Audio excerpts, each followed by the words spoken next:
Dumelang ra le amohela ho Thokese ka jeko ke tla ho lona ke le Western Cape provinceng enang le dithaba lewatle le batho ba bantle empa tropo ena ya Hanover Park ya aparetswe ke bonokwane diritibatsi le dipolao tse leng hore di fetsa batho ba yone tulo ena. Studies have shown hore batho ba leng hore ha ba itse ho bala le ho ngwala maphelo bona gantsi a fella bonokwaneng. Joining me today is Shuaib Hussein, who is the manager at the Sultan Bahu Rehab Center, where we're talking illiteracy and how it leads to a life of crime. Shuaib, welcome to Talk SA.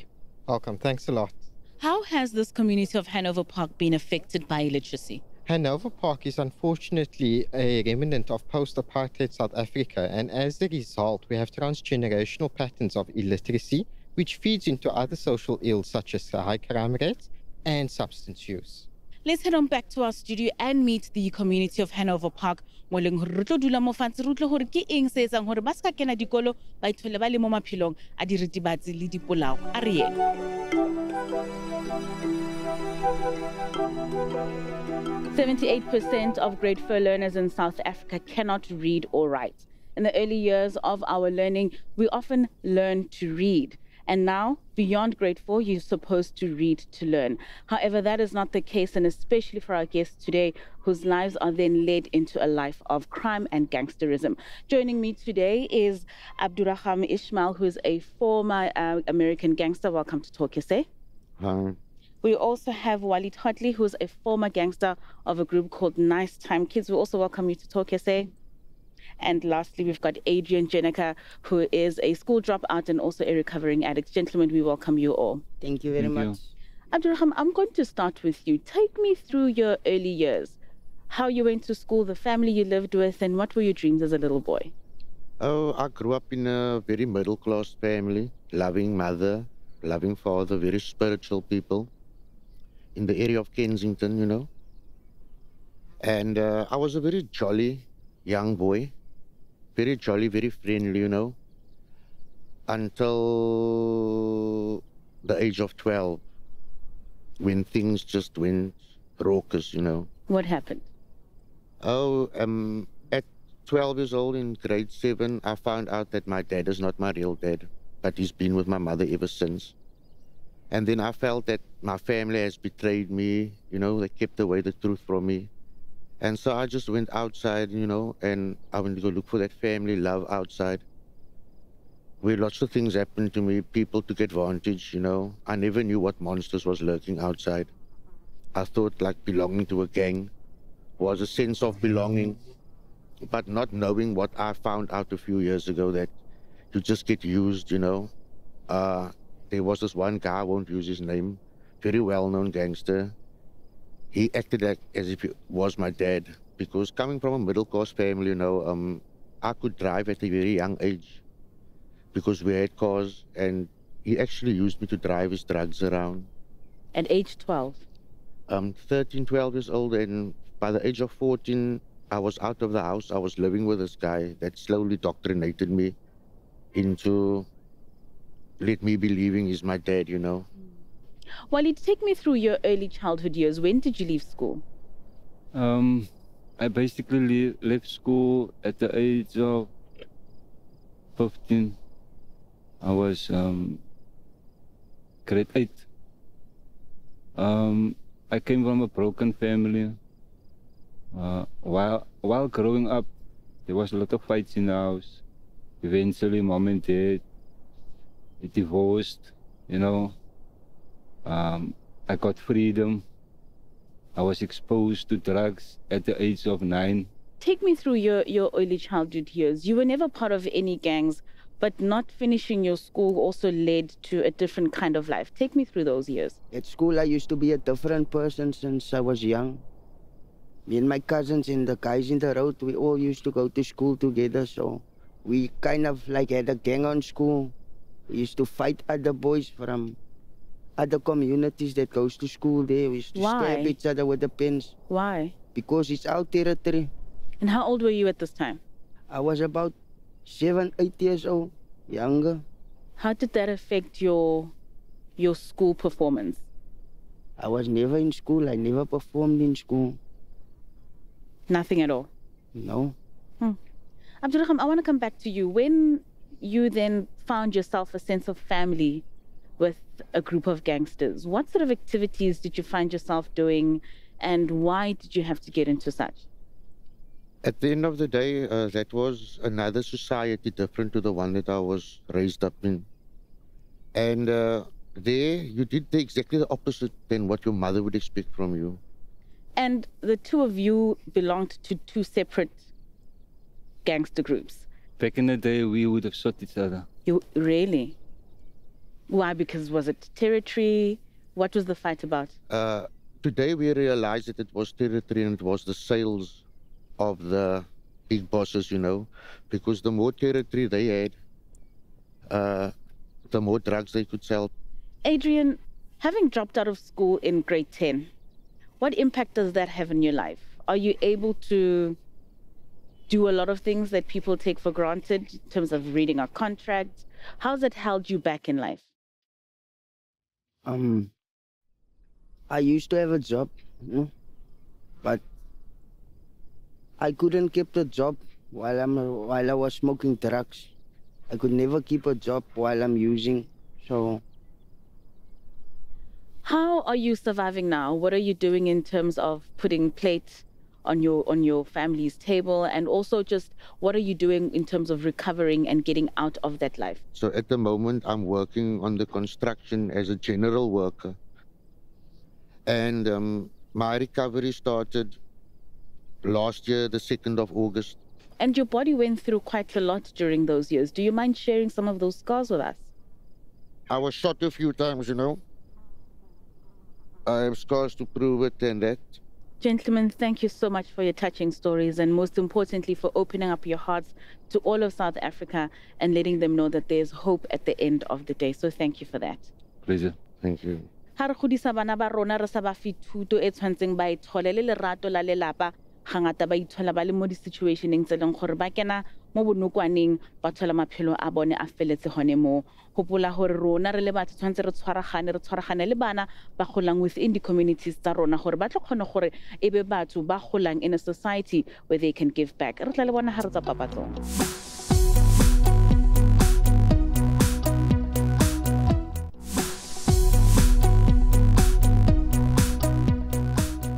Re phetere le amohele hape ho SABC 2 le shebeletse Talk SA ka jeko re bua ka go itse go bala le go kena sekolo le gore bana ba rona ha ba sa dithole dilo tseo ba fella mo bophelong ba bonokwane. Nahana o sa itse berekisa phone, go sa tsebo berekisa ATM kapa ho bala kuranta, go etsa eng mo mothong le gore ba tswe kontle ba lo ipatlela dilo tse leng gore ba tla kgona go iphedisa ka tsone. Joining me now in studio are guests that are going to give us more light into this topic. Firstly, we have Shoaib Hussein, who's the manager at the Sultan Bahu Rehab Center. We welcome you to Talk SA. Thank you. We also have a mother who's unfortunately lost her son due to gangsterism activities, and she's Rashida McDavids. We also welcome you, ma'am, to Talk SA. And lastly, we have Juanita Abrahams, who is a social worker. Welcome to Talk SA. Thank you. Shoaib, I want to start with you. How bad is it in terms of having young people not having literacy skills that are able to then propel them in life? It's quite a challenge. On the one hand, you have the challenge of dealing with the substance use disorder treatment and overcoming that. And that in itself gives us very unique challenges, which the person has to free up their inner resources. And when they eventually do come clean, you have the lack of education, which adds another couple of hurdles. And these individuals typically do not have access to employment opportunities that other more educated clients have access to. And a lot of them then resort to crime and drugs just to get by. Unfortunately, it becomes a never-ending spiral. So they may come clean in the rehabilitation treatment, but without that employment opportunities and other opportunities, perhaps even to study further, they become bored, and the relapse becomes part of the pattern, so they end up in treatment once again. Well, McDavid, just for you to take us through rather your son's life story. I mean, he was involved in drugs. He became someone who wanted to recover. He even worked at the rehab center where he facilitated and he assisted. But unfortunately, he was caught in a crossfire and he lost his life. As a parent, what did you go through during that time? Well, it was a very sad thing because he strived to survive and to come right. But like on his way to the rehab, he was shot in a crossfire, and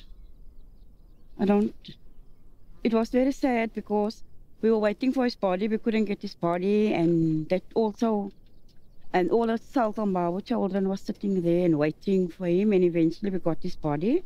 I can't explain. I'm devastated. I'm still crying. And I will always be grateful and thankful for South Ambao because he relapsed, and then he comes back. They take him on again, and then they help him and made him stronger. And they have taken us like religious, how can I say, spiritual. And he was one of them, and he was very good. And yeah, we really do ask God to be with you and your family through this trying time. Juanita, as a social worker, in terms of the children that leave school and find themselves in such activities, is it that we're seeing more children from impoverished backgrounds getting themselves in such situations, or is it across the board? Because we're living in these communities, most preferably it is those coming from impoverished communities. So, however, we do have also clients coming from middle class that's also struggling with employment issues, because once they're in this disease of addiction, they basically lose everything. And depending on the age where they started using, that also has an impact on that. Sure. Unfortunately, the young kids that are using and who are genuinely addicted to illicit substances or illicit substances, they fall out of school. So more often than not, we are losing those groups of youngsters because they're no longer in school. They're not available for treatment services. And this is the missing population. This is the population that's going to grow up. It's going to evolve into problematic substance use going forward. And they're going to become adults who's going to enter treatment. So prevention and education work is absolutely vital, especially with our younger age groups. Do you think we have enough programs in schools that support children with dyslexia or learning problems? Because if I'm a child and I cannot read, and it's so uncomfortable to be sitting in a classroom trying to read with other children laughing at me, should we not have more programs that allow for handwork, for home economics, like we used to back in the day? Absolutely. The screening for learning disabilities is absolutely essential and should actually be occurring in the preschool years or the pre-formative schooling years. Once the issue is picked up, they should actually have access to further educational opportunities to deal with that issue before they hit the formal schooling years. And it is a challenge because if these issues are not picked up, and in most preschools they are not picked up, these youngsters are too embarrassed to report the issue. They struggle in school, and as a coping mechanism, they do start to use substances. In fact, they're pressurized into using substances. Sure. So, Juanita, in such situations, what should parents be doing? Should parents still be forcing their children to go to school, or can we find alternative methods in order to let these young people still thrive in life? It's actually very difficult because most of them, they come from broken homes also. So they have parents that are also unemployed or parents that aren't also educated. So they don't get that motivation from families also. But every parent should actually do that to motivate them, to go out there. And that's what we also do. We don't only focus on abstinence and behavioral change, but we also focus on reintegrating them back into society. So, yeah. So the challenge that we're actually sitting with is one of a transgenerational nature. And when clients finish off treatment programs, it's very important to get them back into that swing of things. So if they don't have the basic education, we need to know why they weren't educated basically. If there is a learning disability whilst in treatment, we would refer them to institutions that specialize in that. And once they're done with treatment, we would refer them into further educational opportunities such as the ABIT classes. Once they're done with ABIT, explore the possibility in the aftercare phase of getting them into tertiary education. You're never too old to go and study. And the further you're educated, or the more you're educated, the better employment opportunities are going to be made available. Rashida, you're a teacher yourself. You're involved with a lot of young children. Tell me about that experience. I've got a madrasa. It's named Madrasa to South Ambao. And Mr. Davids gave me permission to use that name. I use it youth. My son, he loved the Quran and he loved music. They call the nasheeds and all that. And then he used to help me before. And trying to do that, I thought that maybe this will be a great difference in him. Because we used to make salah together, we used to recite together. And then I teach them, and I've got about 42 children that I'm teaching. We're out in Hanover Park and we've got a whole community that is willing to find solutions together with us in order to get our young people off the streets and bettering their lives. Any questions from this community? Good morning. My name is Hafitha Santon Satarin. And my question to the panel this morning is, what other learning opportunities do the center at Sultan Bau provide to the clients? Sure. Actually, the South African government has a number of programs running. We have learnership programs being offered by the various departments and so forth. So as a treatment institution, much like others, we obviously liaise with various government departments, and we get our clients access to these learnership opportunities. There's also a number of NGOs that offer further education opportunities, whether it's computer literacy, reading, access to tertiary education, and so forth. So we work within an intra-network with such organizations. Lovely. Our next question is... Good morning. My name is Farida Abrams. My concern is a lot of youth gets arrested due to drugs. I want to know what hope is there to get employment in the future since they end up with a criminal record. Absolutely. That's a very good question. And that's one of the biggest stumble blocks. Even if somebody is educated and have a degree, if they have a criminal record, it pops up every time they go for an interview. There is a certain paperwork which we can fill with the Department of Justice and even Correctional Services if they were under probation, and we can have the criminal records expunged.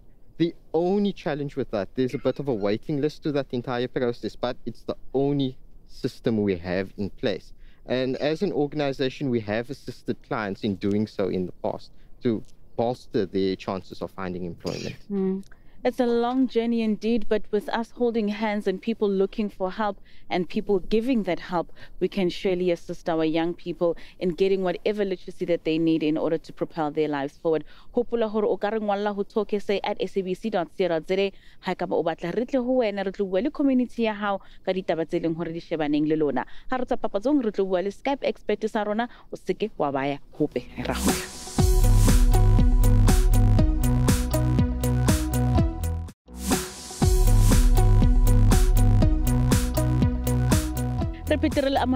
Who Talk SA. Today we're talking about illiteracy and how it leads to a life of crime. Joining us now on Skype is a former principal, Mr. Abu Solomons, who was the principal of Spares Bona High School. We welcome you to Talk SA. Hello everyone. Assalamu alaikum. Mr. Solomons, what is the most difficult thing for children growing up in these communities? The problem of literacy is a very complex one. For me, based on my experience and so on, my own reading, the socioeconomic conditions, poor socioeconomic conditions have a direct impact on the question of literacy. And the simple reason is that you have far more children who can't read or write in the schools in the poorer area. So clearly, there's a correlation between poverty and a deprivation and illiteracy or illiteracy. So in your opinion, how is the level of illiteracy in teaching, within teaching in the school system? As far as formal education is concerned, there's still far too little emphasis on early childhood development. The government is beginning to wake up with regards to ECD. They are making attempts to address that problem and to ensure that early childhood development takes place. But unfortunately, there's not enough emphasis placed on that. There are also not enough qualified ECD teachers. There are many teachers who have completed the level 5 qualification, but they are unable to complete the B.Ed qualification at a tertiary institution because they may not have matric or they don't have the formal education required to do the B.Ed. Mr. Solomons, thank you for your time and thank you for your insights. We now turn back to our community of Hanover Park to hear what solutions you have with regards to helping our children stay in school, reading, and therefore leading a productive life. We'll start with the lady. Take opportunities as it comes. At the end of the day, there's always learning happening. Wherever you are, informal, non-formal, it really doesn't matter. When I walked into the stores, the first point of contact was for me a learning curve, because I found that there was people that cared for me, and that was 6 years ago. And through this organization, I have gotten learning opportunities. I've gotten to go to UWC, and I'm currently doing my higher certificate in adult education at UCT. My message of hope would be, don't let somebody else determine you. Your past does not determine your future. That there is hope, there's always hope.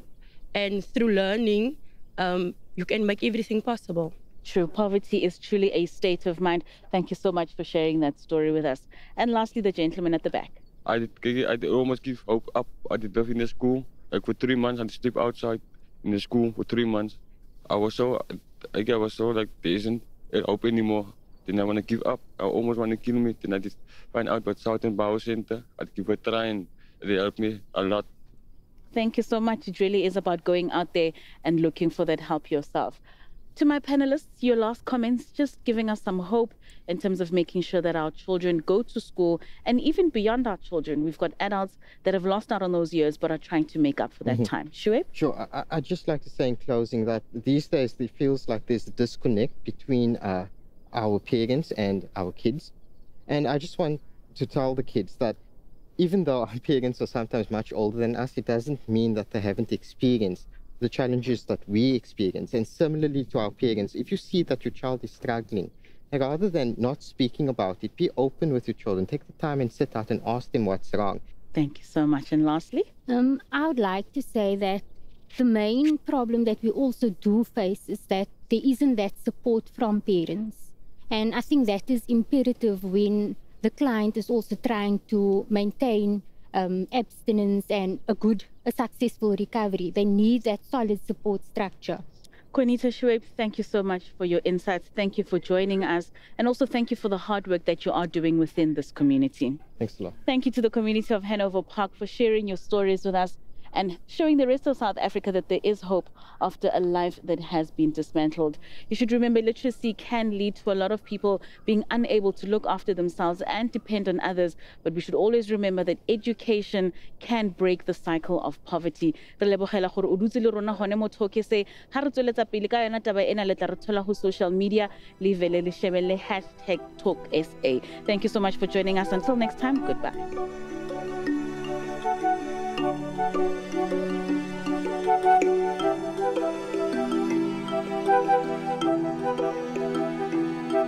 Thank you.